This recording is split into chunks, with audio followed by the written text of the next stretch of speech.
Andrew Cuomo should follow the path of Winston Churchill, not Rudy Giuliani. John Philp is a Brooklyn-based journalist and filmmaker. With Matthew Carnahan, he co-wrote and directed the 2003 documentary Rudyland. The views expressed in this commentary are his own. View more opinion on CNN. New York Governor Andrew Cuomo is winning praise for his forceful, no-nonsense response to his state's coronavirus disaster, inviting comparisons to Rudy Giuliani's leadership after September 11. But Giuliani was fighting a battle and quickly squandered his capital. We are in a war and need a dogged leader with long-term vision. We need Cuomo to be Winston Churchill. Up against a bewildering, metastasizing enemy, Cuomo has so far shown decisive, forceful leadership.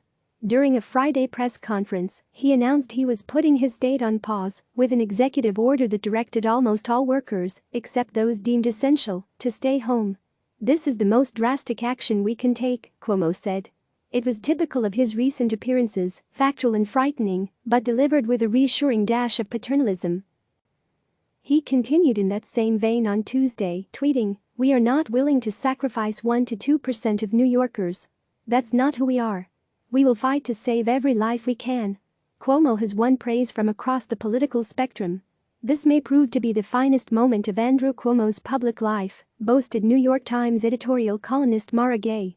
"He's providing the leadership necessary in what is a very trying time," Mark Molinaro, a Republican who ran against Cuomo for governor in 2018, told the Wall Street Journal.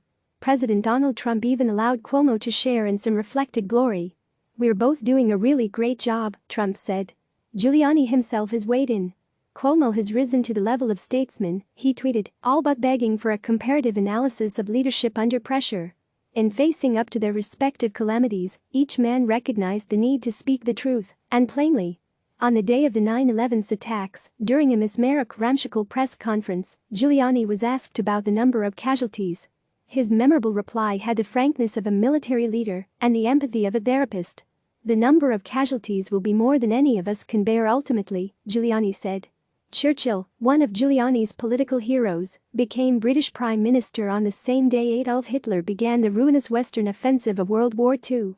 Churchill outlined his audacious plan for resistance in an iconic speech 3 days later, declaring that "I have nothing to offer but blood, toil, tears and sweat," and warning of many, many long months of struggle and of suffering.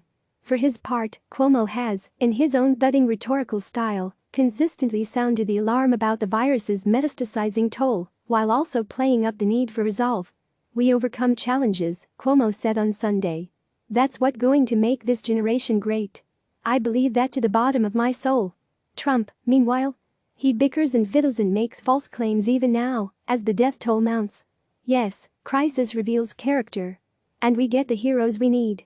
Churchill had a love of alcohol, was possibly a depressive, had some huge failures, particularly during World War II, and was certainly a man of remarkable egotism, as historian Stuart Ball put it. But when the supreme crisis came, he was also a titanic statesman who led his nation through unfathomable struggles, including the Battle of Britain, in which the English successfully defended their homeland against several brutal months of unrelenting Nazi air raids. Cuomo has been one of America's hardest-to-love progressives. A brusque and brittle negotiator, he has amassed a liberal fever dream of achievements, among them stricter gun control, same-sex marriage laws, a ban on fracking, a $15 minimum wage, paid family leave, and the extension of a millionaire's tax. But he has garnered vanishingly little affection. He knows it's better to be respected than loved. But it's those sharp elbows that people are responding to now, his ability to get around Trump's dangerously befuddled administration. The very qualities that make him abrasive in ordinary interactions are serving him well now, wrote New York Times media columnist Ben Smith. This is, of course, reminiscent of the arm's-length praise heaped on Giuliani during 9/11 by some of his harshest critics. All of Rudy's flaws in times of peace became his tremendous strengths in time of crisis, civil rights lawyer and longtime Giuliani agitator Ron Kuby told me at the time. The self-confidence, the arrogance, the self-reliance were exactly what we needed in the days following the crisis. But the more trenchant lesson Giuliani has to offer about leadership, unfortunately, is just how thoroughly and rapidly one can screw it up. Newsweek could just dub Giuliani our Winston Churchill for the way he'd navigated the seismic shock of the 9/11 attacks and overseen an orderly return to civic life. But several days later, Giuliani was back to his old form, trying to overturn term limits so he could run for mayor a third time to maintain the unity that exists in the city, he said at the time. To his skeptics, it was confirmation that Giuliani had a pathological need to remain in the spotlight. He soon backtracked and withdrew his bid, but the damage to his newly minted good name was already done. Worse was to come. As Giuliani left office, he sought to capitalize off his leadership during that national crisis. He published a best-selling book, Leadership, a celebration of his mythology that was scrupulously debunked by Village Voice journalist Wayne Barrett. Mexico City then paid Giuliani's security firm millions to bring down crime, and the results were mixed. And he raked in big bucks giving speeches many would consider divorced from reality. By 2008, Giuliani had left a sour taste in just about everyone's mouths, except for a few Republican hawks who thought he might make a good president. Then voters met him. Giuliani's 2008 presidential run failed to win a single delegate. Then came the Trump administration, Giuliani's Ukrainian contacts and the president's impeachment trial, and, well, must I go on? We can expect more of Cuomo, a leader who has often been able to see around corners. He understands we are up against an excruciating, rolling disaster that is more Battle of Britain than 9/11, one that will require our blood, toil, tears and sweat. Cuomo was asked how long the fight against the coronavirus could go on. It depends on how smart and how responsible we are and how diligent we are, he said. And this isn't Cuomo's first rodeo. As governor, he's become something of a crisis junkie, always at the coalface and comfortable in a windbreaker. Given the gaping vacuum of leadership that Trump has created at the top, and with presidential nominees Joe Biden and Bernie Sanders' campaigns effectively on the sidelines, it is Cuomo who has emerged as the leading Democratic voice of this desolate, dislocated moment. For the left, there is a desperate irony here. A successful progressive governor has suddenly, through forces beyond his control, gained exactly the kind of wide appeal that can swing a critical election that he is not part of.